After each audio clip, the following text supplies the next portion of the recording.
Good evening. My name is John Keegan and I'm an alcoholic. This is a DVD I did in 2005 of Jim. And sadly, Jim passed away just over a year ago. And I'm so pleased that we've got him on DVD. I'm so pleased I did it. People like Jim are precious. He had a long sobriety, but far more importantly, a good quality of sobriety. I've met some good people, some mediocre people, and then you meet that little bit beyond, that little bit special, and for sure, Jim was one of them. One of the rare ones. He's helped so many people. That was his whole goal in life, helping people with alcohol problems. And he went to any lengths all over the years. He suffered. Jim came here to this country at a young age from Monstreven, about 8 miles from where I came from. But James came here younger. And he finished up in Swindon. And one hell of a lot happened between Monstreven and Swindon. A lot of it was bad, very bad. And in the end, very good. And you've got to listen to someone that's had it that bad and then finish up that good, because they know what it's like to be there, and they know what it's like to get out of it and get peace and serenity and be nice to people instead of nasty. You really can find a way out by sitting down and watching this DVD. And by digesting big chunks of it. You could OD on it and it won't do any harm. It'll only do you good. And I would ask you, please, have your listening ear there. Because you won't get better than this. This man can really help you to get sober. And if need be, watch it over and over. Every time you feel like it, stick it on. It's quality. It's the business. And it made me realize that if I had not filmed Jim, we would have lost him. And that would have been a sin. That would have been a terrible loss. Fair enough, I had his advice and his help, and loads of people like me did. But what about the people now and the people in the future? And now he's in America and all over. He's in Ireland, he's in Guernsey. And it certainly eases the blow of losing the man to think that he's still doing what he's very good at and what he enjoyed. And it gives me a lot of satisfaction that we have immortalized him, because he will do untold good forever, as long as we go on. And I'll pass you over to a great man, Jim. Thank you very much. Good afternoon, everyone. My name is Jim and I'm a recovering alcoholic, thank God, today. And it wasn't always like this, believe me, it wasn't like this. How did it all start? Well, if we go back to the beginning, I was born in Southern Ireland in a little town called Monstreven. A little house, 8 of us living in it. It was a 2-roomed house, so we were quite squashed together. And I was too weak as a child, they told me, and my mother was too weak to feed me. So out there they believed in stout and milk, and that was my first drink. I've been told, I don't remember it. But as I grew up in that part of, I think I would like to call it Paradise Island, because it was the happiest time of my life. I used to go to pick my own eggs up. I'd go to people's houses, which our next door neighbour was about half a mile away. I'd walk in and see him, and do you want an egg? Go out and pick one, and pick a fresh egg out of the nest and take it in and cook it or fry it, boil it, whatever I wanted myself. Always felt safe. We never had any money, because I think most of the time, I think they bartered for everything. The thrashings come round and they all work together. I loved that time of the year because my sisters and everything tell me I always got drunk. And I had a grandfather who brought me up who was the best storyteller I have ever met in my life. And he would always be in with a couple of his friends, and being Irish, one would outdo the other because they were great storytellers. And I'd be sitting on his knee drinking a drop of his porter, that's what they called it. And then we went to the bog, we got our turf, I'd done everything. We were poor and we had a donkey, that's all we had. But then I didn't know there was this bloke come and visited us a couple of times a year, and I found out it was my father, and he lived in England. I didn't like him, he was too big, great big man. And but he used to bring us sweets, and he brought me a football once and a hurling stick, I remember that. And then he'd be gone again. And this day we got a letter, and my mum said, we're going to England. I was petrified. I did not want to come to this country.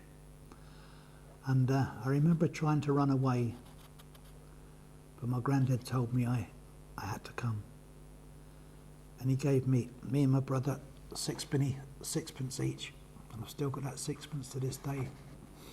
You know, it's the saddest day of my life.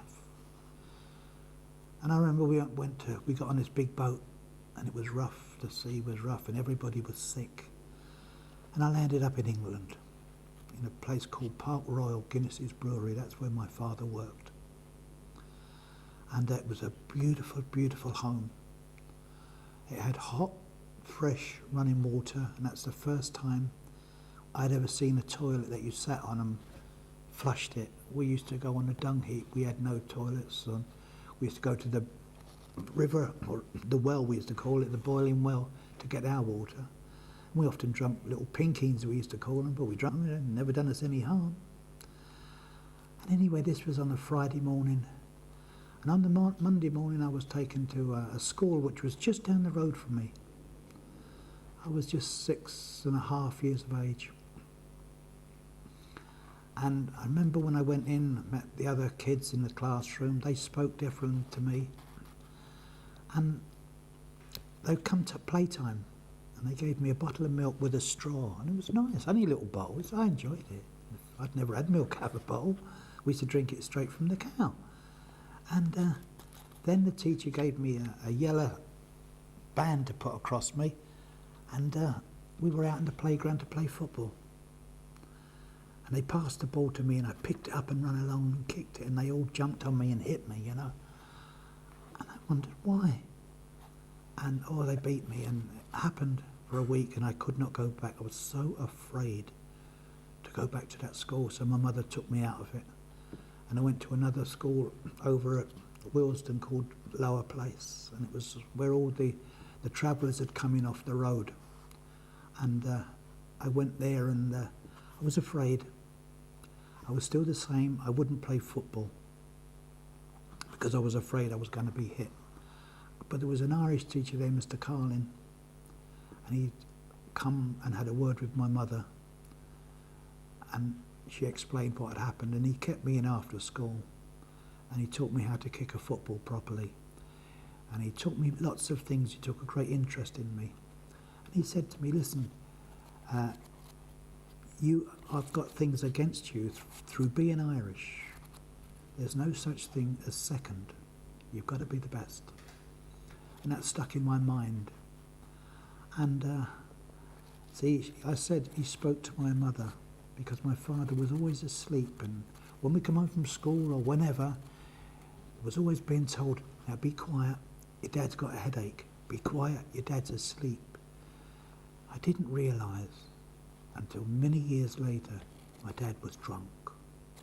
My dad was a drunk. God bless him, you know. I say that today. There's many times I couldn't say that. So I drunk. I had a paper round. My mother gave me whiskey in the mornings to keep my chest warm. I loved it.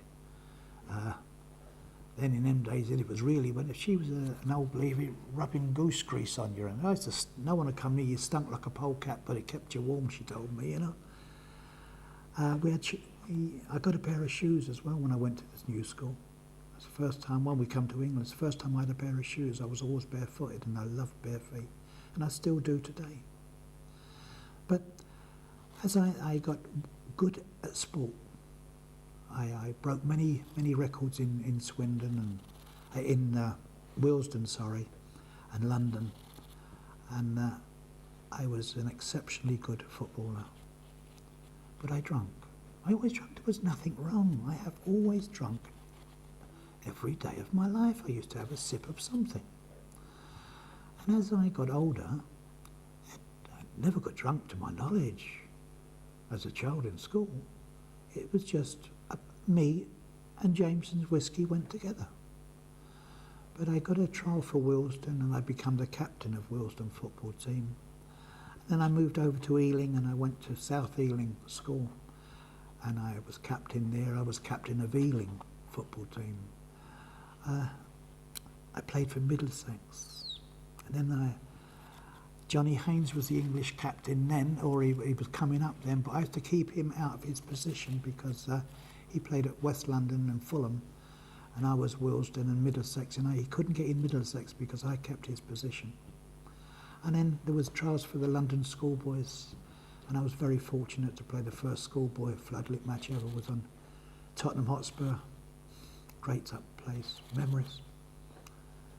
And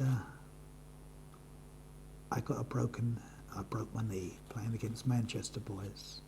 And I was told then that my profession, as being a professional career, would not be. They were much stricter in them days than they are today.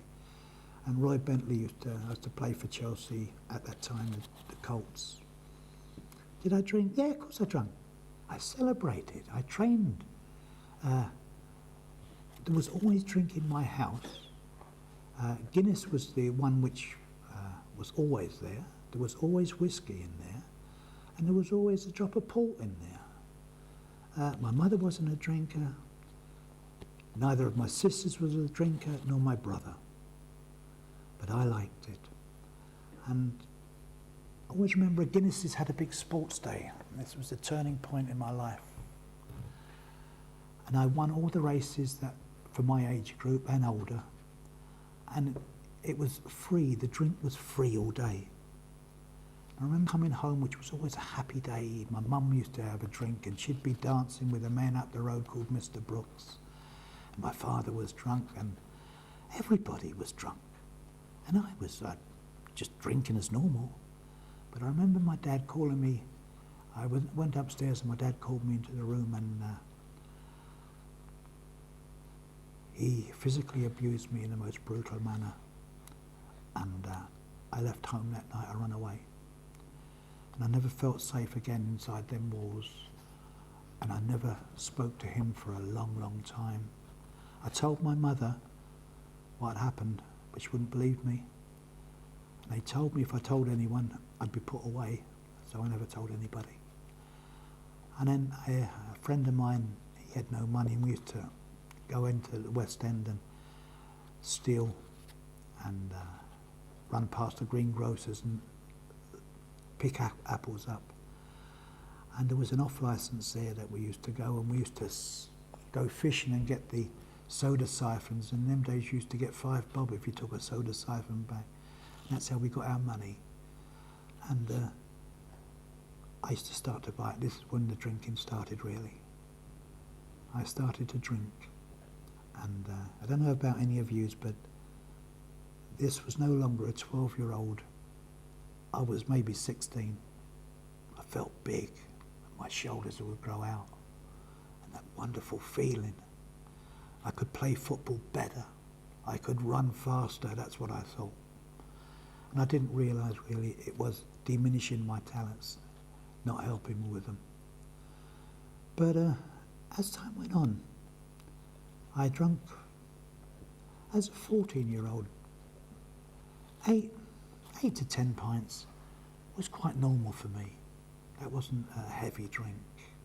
But none of my friends could drink it. They used to be sick, so I drifted to older people.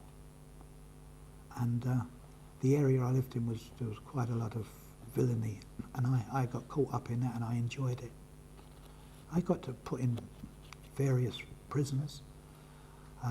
The first ones could never hold me, so in the end I was one of the youngest ever to be held in Wormwood Scrubs. You know, what an indictment to say on yourself. And, you know, God, I was okay. It was the local prison. First thing when I was said to me, I knew some of the lads on the landing. You got any fags? Yeah. All of a sudden there was 20 fags and there was a pint of Guinness. Now how the hell that got in my cell, but that was the rules. I didn't say no. And I was on remand, and then I got a sentence, and I come out. Now I'd been inside, so now you better watch out. This was a mature man you were looking at now. And the drinking was taking off. I loved it. It felt good. I started to drink all the I don't know if any of you, but you know when you go out you drink and you get full up and you think, I can't take no more of this, so you'd be sick and then go back in the bar and drink again. But the same thing happened. But I found if you started drinking spirits, you could last much longer and they didn't take up all that room. So spirits become my drink. And I loved what it did to me. God, how much I loved it. And I was more acceptable. I was good in the clubs. I got into the nightclub scene at a very, very early age, cleaning the ashtrays, and I served an apprenticeship to go onto the doors, but we drunk all the time. And as a 16-year-old boy, so I forgot to tell you, I'd got a job in Guinness's brewery with my father, and it lasted 3 months because they didn't sack me, they requested I leave. It was more polite, so I left. And this is when it all started. Thank God I didn't like the bloody job anyway. You know, but in my wildest dreams, I never knew where this was going to lead me. I was leading into, they call it villainy. I don't know what it was. I enjoyed it to an extent. I was drinking early in the mornings. Early in the morning. In actual fact, once I woke up, I could always have a drink. And I enjoyed that feeling it gave me. That when you start to reach and be sick in the mornings, it may have happened to some of you, that when you dry reached, but once you got a drink to settle, you were okay. And off you went on the merry-go-round. And that was me for a long, long time. And a lot of my friends were in the music game. Some of them made it to the very top. Cliff Richard played in a club with me and he only cost us a £5, and a couple of months later he'd card you 300. So things change very rapidly in the music scene. But I was very popular, and I was requested, if you like to call it that, to do certain things which I'm not proud of, but it was a part of the life we led. And I have injured many, many people in my life for money. And I have never been sober when I've done it. I needed my partner, and that's what I looked at booze, was my partner, my friend. You see, I could trust the booze. I couldn't trust people. My father had made that impression on me that I would never really trust a human being, but I would trust the booze. And as I progressed, the deeper you got, the more respect you got in that world. And there was a time when I had quite a lot of respect. It was like the football leagues here, but where I was developing into the first division. But I have let out this, I've got to tell you that I started to wet the bed very early. See, you forget these things, you know. Maybe we don't really want to remember them, but I do. I need to remember them today because if I forget them, I could possibly go back that way. And if any of you feel that, you know, you're the only person that's done it, you're not. It's very common amongst us people. Wetting the bed, being abusive, doing things, and you know when you've had a real good night out and you wake up in the morning and someone says, "Wow, great night last night," and you can't remember it, and you're waiting for them to tell you what happened, and then vague recollections start to come in. And then periods become more and more. And the people around me started to disregard me more. The parties and the big celebrations, the invitations stopped coming. And my drinking was getting more obsessive. You see, I drank because I loved the stuff. I drank because I really, really loved it. Now I found myself coming to where I needed a drink really to function properly. And one night I was working in a club. I'm not happy about this, but I was working the doors. I was only a youngster at the time really, but I was pretty good at my trade. And I punched him to death. And we laughed about it afterwards. I was doing my job, that's what they said. He forced his way in, and I used my ability to kill him. I'm not proud of that today. But I got a sentence for it, which was a very heavy sentence. And at the time I should have, please excuse me, I'm so sorry about this.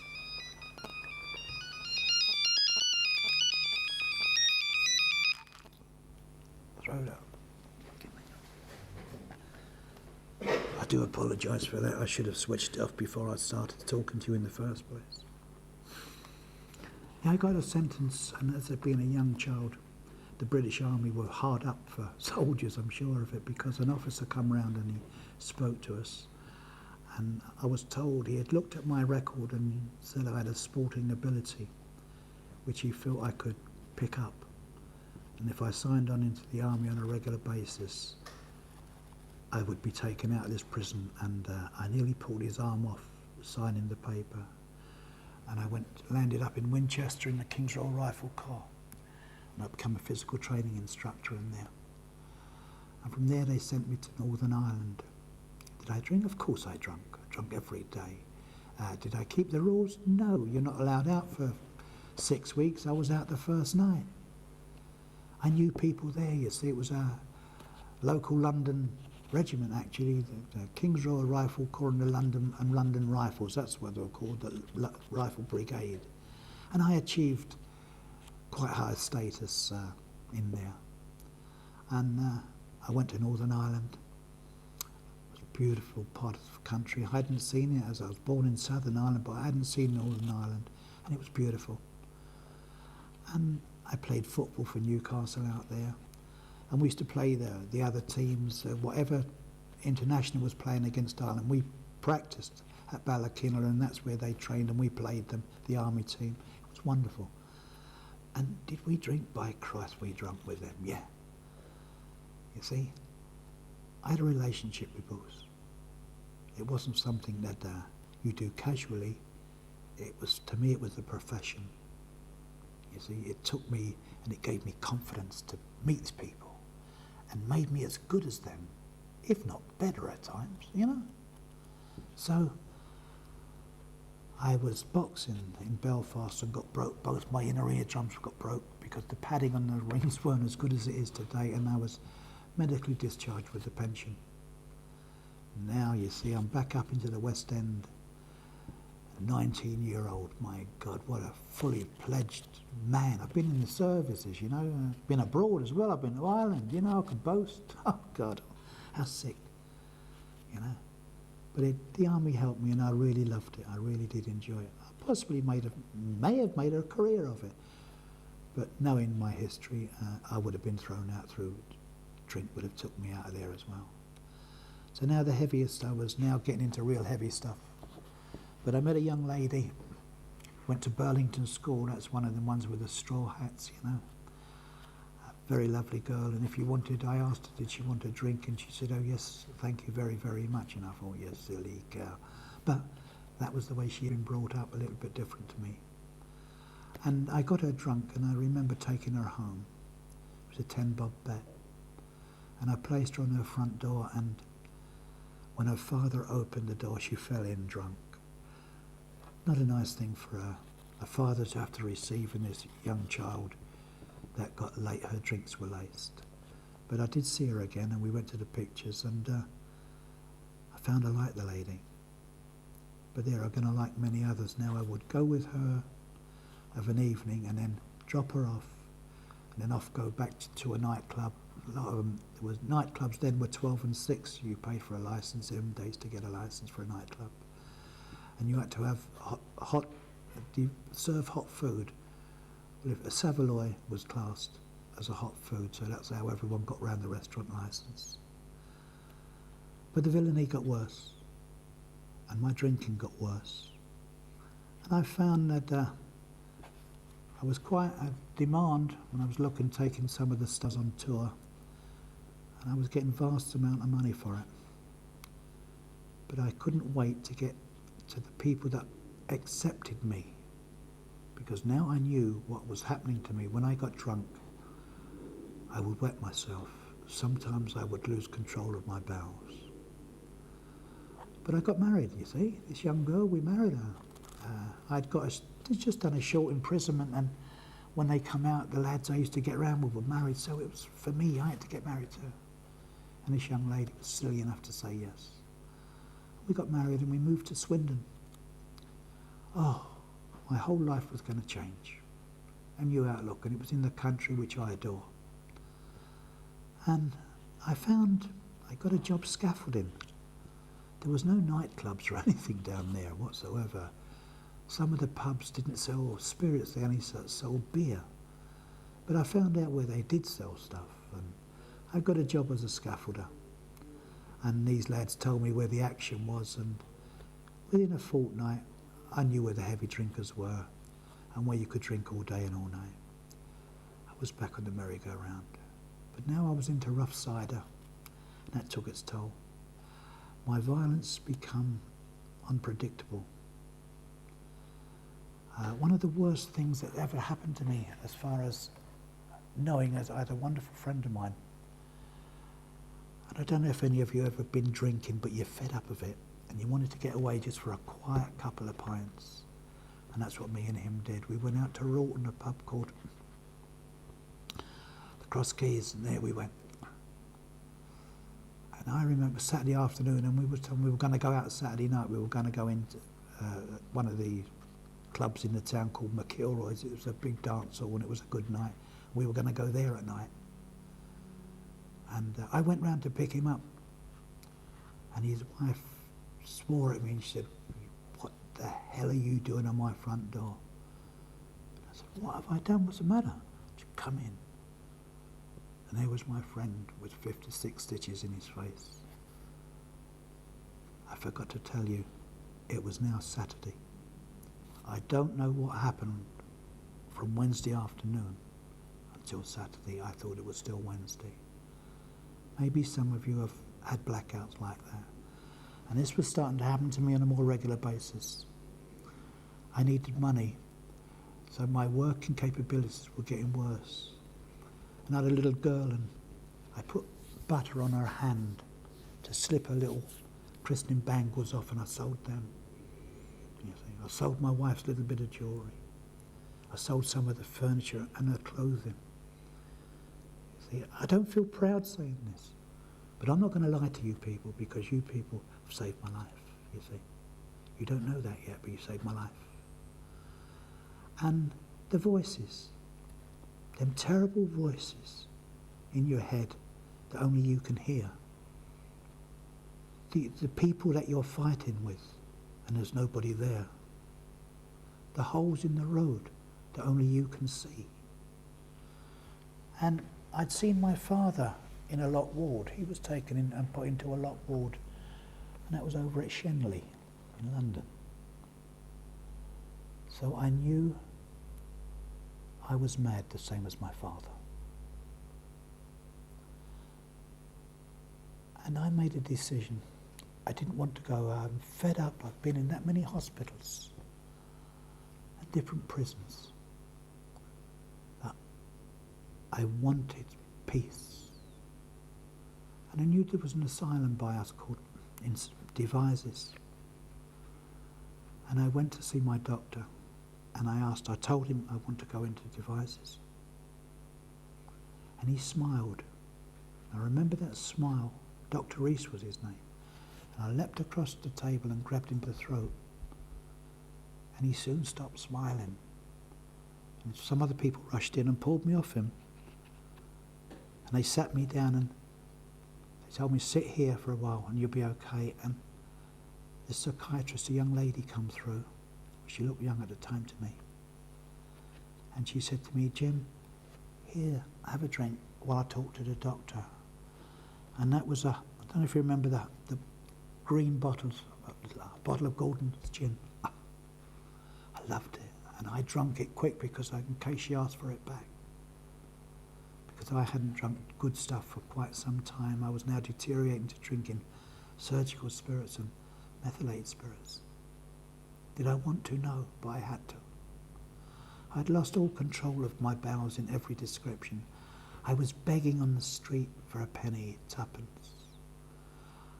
And the humiliation that I have to look back at now. I remember one day outside the Cock Robin pub, and it was 9 o'clock, and Jerry, who owns the Ring Cafe beside it, I was crying, and he said to me, whatever's the matter? And I remember crying, please, Jerry, give me £1. Give me £1. And he did. And I went on my hands and knees to the chemist. I bought some surgical spirits. See, this was this wonderful father of this young baby who depended upon me. And the wife, woman who had looked after me. That's how I repaid people. But after I drank that, I got into the pub, you see. And I was okay again. The world was going to be okay. Many things have happened to me in my life. See, people had come down and find me from London and take me home and dress them, my wife, and I talked to her. One day, things out particularly, John and Rita from Paddington come down and we were all going out. And I'd had a bath and my wife had found some clothes to give me to wear. And I looked okay again. And we were going in town to buy some food on the bus. And I was the happiest man in the world because my marriage was going to work again. And I really believed it was. And she had to pop in Woolworths to get some stuff. And the Rifleman's is just beside Woolworths in Swindon. And I said, listen, you pop in Woolworths, no pop in here, I'll have a pint while you're getting your stuff. And when she come back, I told her to fuck off. I'm not going. But John come in and got me and we went. He had money, so I didn't mind. They bought me drink. No one could trust me. I couldn't trust myself. Now where do we go from here? You see, when I got at that psychiatrist and said I could go to a place, there was somewhere I could go. I didn't care where it was. Once they took me off the streets, I could not live in them streets again. They took me to a place in Oxford, and it was like going into prison. I had a bath in reception, as you do. And as I got up drying me, these two guys were with me that escorted me there, and they helped me dry myself. And then I was in some jacket, and I found out later to be a straight jacket. I don't know if you're in one, your hands are like that and you can't move. And they put me in what they call a safe room. It's padded. And I stayed there for 3 weeks. I think that's the worst 3 weeks of my whole life. I hated it. It was murder. I screamed, I cried. And they used to come in and give me these injections. They told me they were very high, connected with vitamins to make me feel better. And they made me well enough to go into another unit, which was an alcoholic unit there. And I was in this cot in this little hospital when this man come in, big Scotch man, he leaned over and he said his name was Jim and he was from AA. And I told him I didn't have any cars now.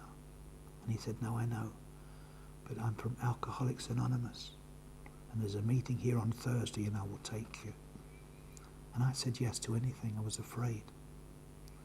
This is this man you see now that used to bounce across the West End, had no fear of anything that stood up, was now just saying, yes, I'll go, afraid of himself and everything around it. And I went to this meeting. Oh, I told my wife as well. They told me I was an alcoholic. And she said, oh, thank God you're something. You see, she was as sick as me, really. And I went to this meeting and they were very well dressed. You know, like some of you people, I look around these rooms and I see you today with all your nice, clean, washed, bright eyes. That's the thing that I look at a lot of AA people, they're bright eyes. And I ran out of that room because I didn't fit in that room. And a man followed me out. His name was Bill. He comes from High Wycombe, scrap metal merchant. And he told me he was a few dodgy things old Bill done. God love him, he's dead now, so it doesn't matter what I say. But he was a bit of a thief like myself. And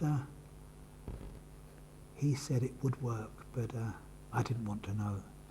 But they had an aftercare in the hospital, and I knew I would keep the aftercare up.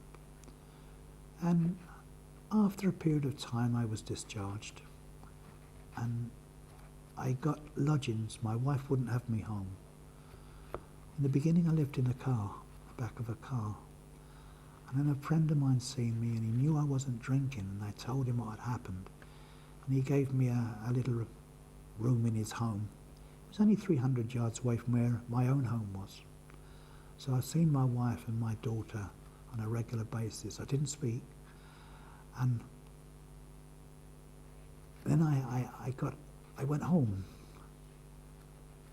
I got this job, I got home and I gave my money to my missus. The first time really I'd ever done that, because whatever I gave her before, I stole it back. And I gave it to her, and I got promotion at work. I was good at work, I was a hard worker. And after about 6 months, the compulsion to drink come back. I don't know about yous, but my head started to sweat. My mouth went dry, and my tongue was slipping out. You know, you wanted it. You knew you were going to get one. But my God, I knew I was afraid to take that drink. And I phoned the unit up and said, well, I just turned up, and I asked, and the psychiatrist allowed me in, and I could have tea and coffee, but I couldn't stay in there. And he gave me 2 phone numbers and said, will help you. And I got home and my wife said, Jim, there's been a little Irish guy around here to see you, and he's coming back. I'd no sooner been in when that door knocked, and his name was Pat. And he gently told me to sit down on this old stained couch. Wasn't fit for a dog to sit on really, but it's where I had laid for many, many months. And my wife had no money now because I had stolen everything they had. And he said just shut my mouth and listen to him.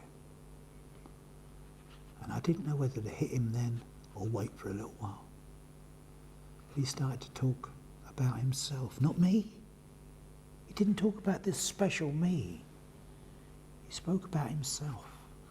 And as he spoke, I got recognition for the first time in my life with another human being. And I remember his eyes, those beautiful, bright, shining eyes.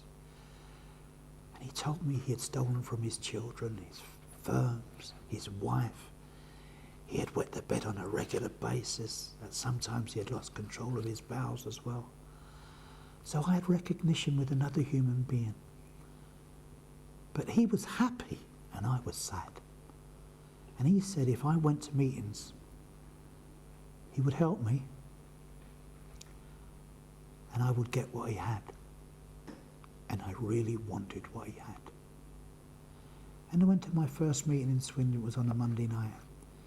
And there I met some people there. There was the aristocrat woman there, Phil, a lovely lady. She'd smoke these little cigar things and roll them across her mouth and blow the smoke out of one side, then the other side.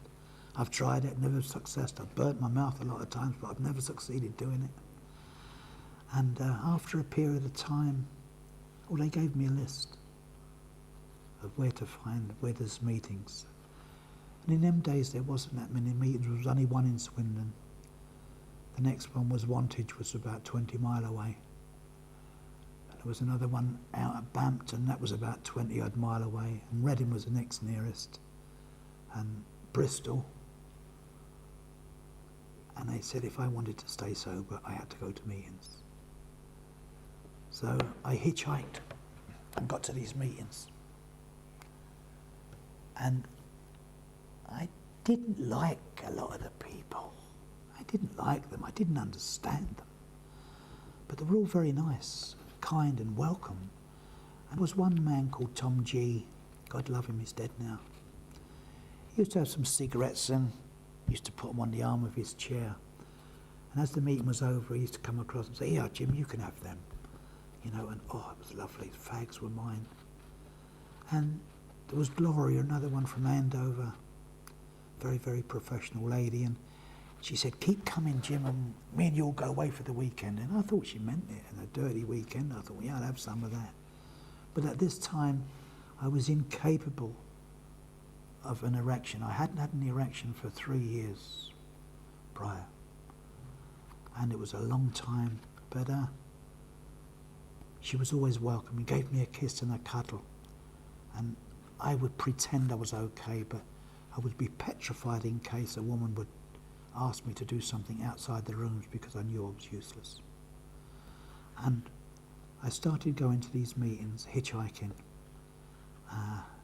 The Wantage one, I got a bike and I could ride there. But I used to hitchhike to Bristol. Slough, I used to have a good meeting then. I used to hitchhike up to Slough. Hammersmith, I used to come to Hammersmith a lot, you see. And I used to say, this is incredible. Yeah, this is the truth. I went to the Hammersmith meeting, and they would say, if you get there, we'll make sure you get back. Well, it's a bit much asking someone to come from London to Swindon, but I was there, and someone said they were on holiday, and they were just passing through, but they were just going to the meeting, but they had booked into a hotel in Bristol, and I jumped in their car with them, and they dropped me off to Swindon. So miracles really do take place in this fellowship. But my sponsor got hold of me, and after 3 years, I missed 2 meetings. And there was a little Scotchman called Ian. And he used to always pay me a little bit of attention, but not too much. And the word used to often be said with the word God. I don't know if it's offensive to any of you, but it was to me. And I would want to fight anyone because I looked at God as a religion, so I had denounced the religion I was brought up in. And this guy talked to me outside the rooms, and he said to me, "How you feeling, Jim? All right?" "You're always all right." He said, "No," he said, "how do you really feel?" I said, "Fucking awful, really." I said, "This isn't working for me." Now, I'd seen many people come in, you see, after me and do really well. And the strange thing is, I used to go home, I really mean this, and me and my wife used to pray for them, that they'd be okay. I wanted them to get better, but I didn't think it was going to work for me, you see. And then he took me home, and he explained the first step to me. It's the first time this had taken place. I'd seen these steps and these traditions. I went to Bristol to a meeting, and a guy called Travers Cousins used to be quite well known in them days. And he said, "You need to go to the step meetings." Well, I went to Wantage every week, and that used to be in the conservative rooms, and you had to go up these great big wooden stairs, and I thought that was the steps meetings, and I said, "I've been going there since I come." I didn't realise how stupid I sounded. but they didn't laugh at me. But I was introduced to the step by Ian. And I knew deep down I had to do something because I could not go on any longer as I was. Some of you may have come to that point, you know, you're saying, so I'll either go out and have a drink or I'm just stopping coming. And I knew if I stopped coming, I would drink. And I think that will happen to me today as well. I have no illusions about that. But he showed me this program and he said it works if you really want it. And if you're prepared to work at this, there's a lot of people prepared to help you. And you know what? I believed him. So now the onus was back on me. Instead of just going to meetings and giving it lip service and eating their food and taking their cigarettes, I had to do more. And I wanted this thing to work. As you do. Well, some of you may do. Some of us in this room may die of alcoholism. So it could be me. All I have to do, if I want to get back where I was, is pick up one drink. Just one drink will take me back to that disaster, what you people were taking me from. The choice is mine today. It's not your choice, it is my choice. Mine and mine only. I am the only person who can pick up a drink. No one can force me. But you broke down these steps for me, and it took me a long, long time, you know, to understand. But I'd done my best, and I really, really worked for it. And after the first, 2-3 years on the step, you know what, it meant more to me. And the funny thing is, you see, it says my life was unmanageable. And here was this guy whose life was unmanageable, going to work every day, providing money for his daughter and his wife, and even conducting a conversation with them, you see. My daughter was now sitting in the room where she used to run away with fear. So trust is not given to us. We don't get trust. Because I was a despicable person, so anything I get, I've got to earn. So I had to earn their trust. A day at a time, I got it. Not only did I get that, I got some pride back in myself. Some real pride. You know, that I felt okay about being me. And then I looked at you people, and that second step came to believe that there was a power. You see, I was no longer God. There was a power greater than me, because I was God when I was out there, you see. That's what I thought. But I didn't want no religious God. Still no religion in my life to this day. You see, that day then. But I knew you people were doing things right. Do you know what? I believed all of you. I believed all of you.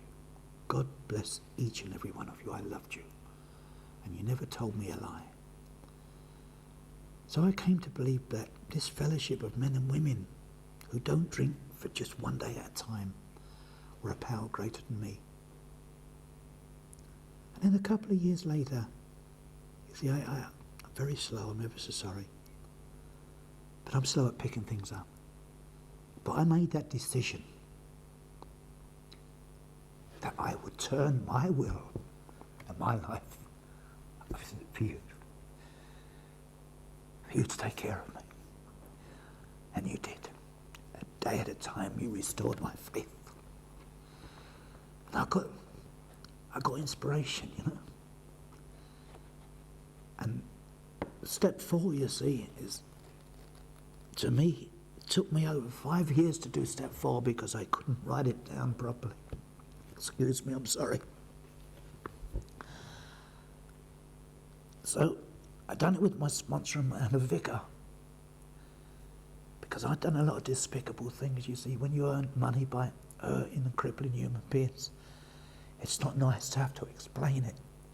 But I did it, one at a time. And I come to believe, yeah, I can get better too. And you people have always stood by me, you see. Even now, to this day, you see, my past can come up, you see, because I'm a living miracle, I know that. Because I never dreamed that I would stop drinking and stay stopped. And I haven't really done it. It's you people, you see, you've inspired me that I can do this. And all of a sudden, I found that 4 and 5 I got through, it took a long time. And after about 10 years, you know, I started to feel a bit okay. And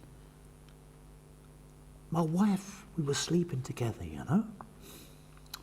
And my daughter was doing things with me, you know, and I dropped a couple of meetings off and I was doing things with my daughter and building a relationship in the home.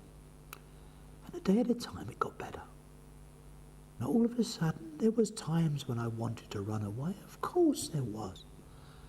You know, one of the big things, I applied for a job and it was a staff job and I got rejected or I got the job and a month later they called me in and sacked me because the insurance company wouldn't, when they seen my character, I had to be bonded and no insurance company would bond me, so that was a letdown.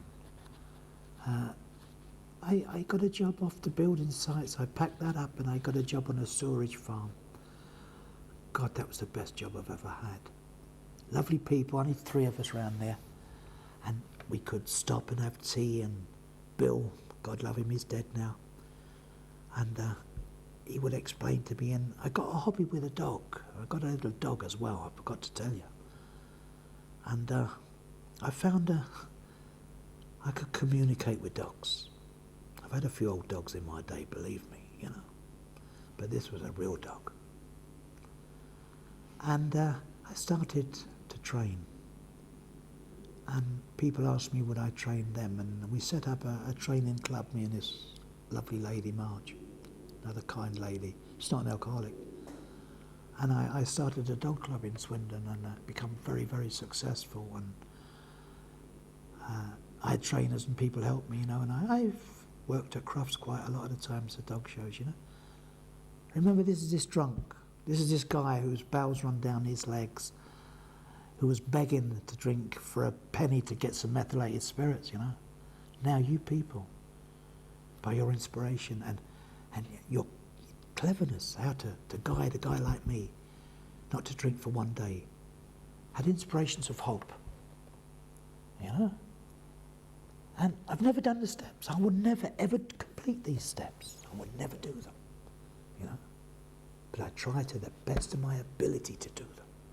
Only my best, not your best. My best may not be as good as yours, but it gets me by on a daily basis. And you'll hear some people saying, oh, this one, that one is good. There is no such thing as a hopeless case. I'm a believer. If there is breath inside the human body, there is hope that that person can recover from this terrible, terrible illness. Because I could never recover, and look what you've done for me. I haven't done it, see, you've done it.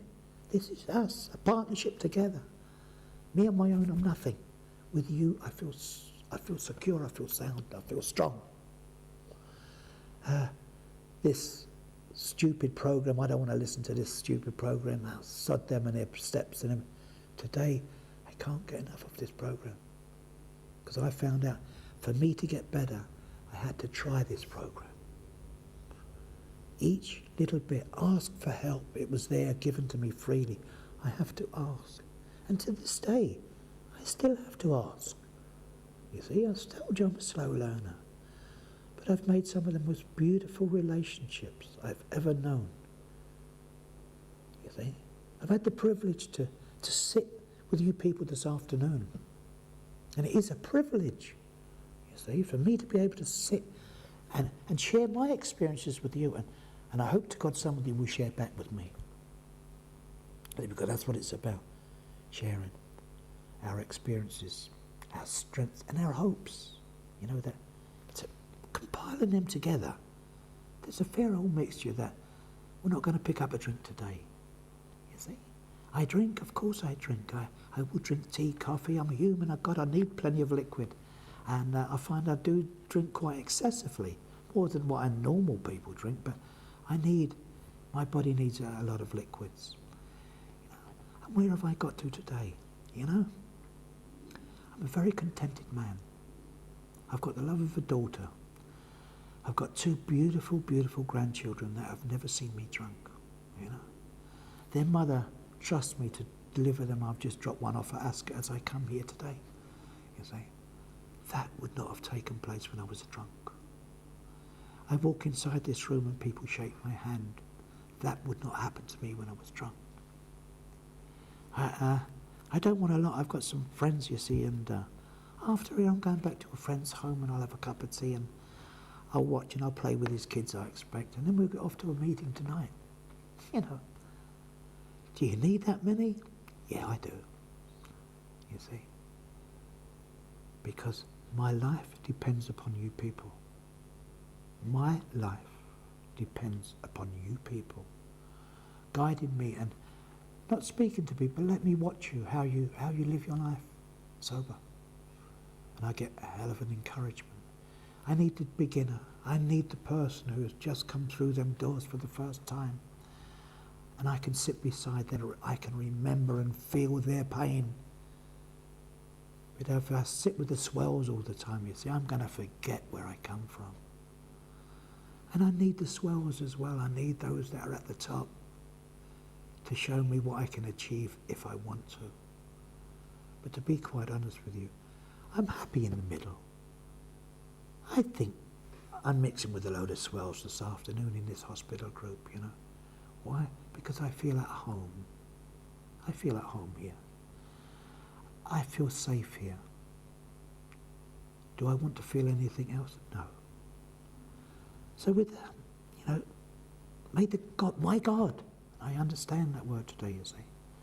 And I pray that you will find a God of your own too. That power, it's not a religion. Mine is not religion, believe me. But I pray that you find it.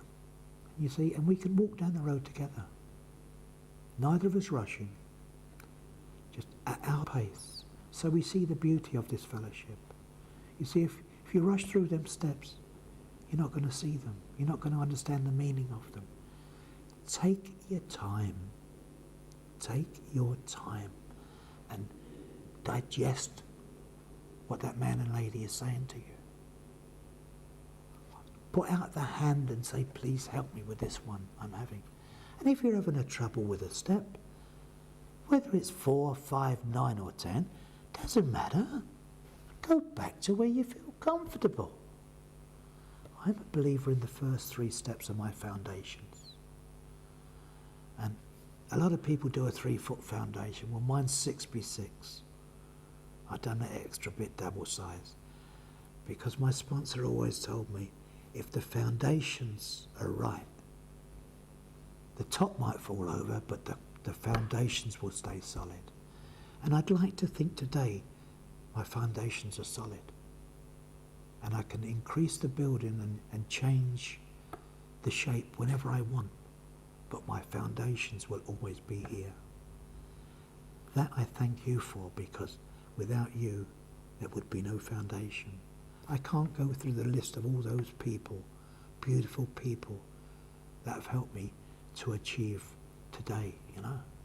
It's been a lot of days now, you know, and people often ask me, you know, say, well, how long are you sober? Okay, I'm sober since I got up this morning. That's how long I'm really sober. This dream started for me on the 3rd of November, 1970, you know. That's when it started. But the dream hasn't been fulfilled yet, you see. I know there's more to come. And a day at a time, we may see the end of that dream. But please, please, stick around and walk down the road with me and see our dreams come true. For that, thank you all very, very much for listening to me. And I pray to God you will find at least 10% of the happiness this program and this fellowship has given me. And if you receive that, you'll be happy for the rest of your life. God bless and take care. You'll remember me when the west wind moves among the fields of barley. You can tell the sun in his jealous sky when we walked in fields of gold. So she took her love for to gaze a while among the fields of barley. In his arms she fell as her hair came down among the fields of gold. Will you stay with me? Will you be my love among the fields of barley? And you can tell the sun in his jealous sky when we walked in fields of gold. I never made promises lightly, and there have been some that I've broken, but I swear in the days still left, we'll walk in fields of gold. We'll walk in fields of gold.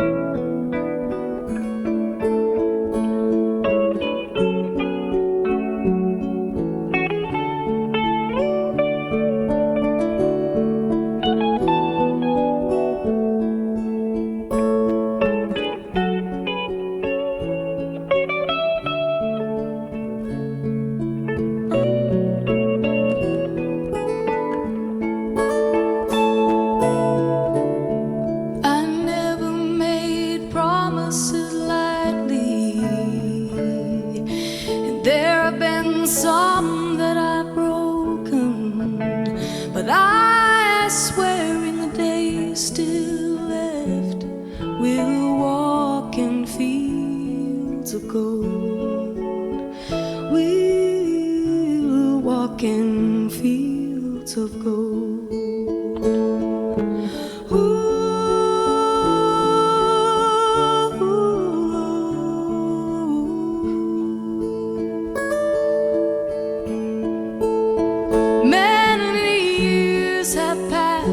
Since those summer days among the fields of barley, see the children run as the sun goes down, as you lie in fields of gold. You remember me when the west wind moves among the fields of barley. You can tell the sun in his jealous sky when we walked in fields of gold. When we walked in fields of gold. When we walked in fields of gold.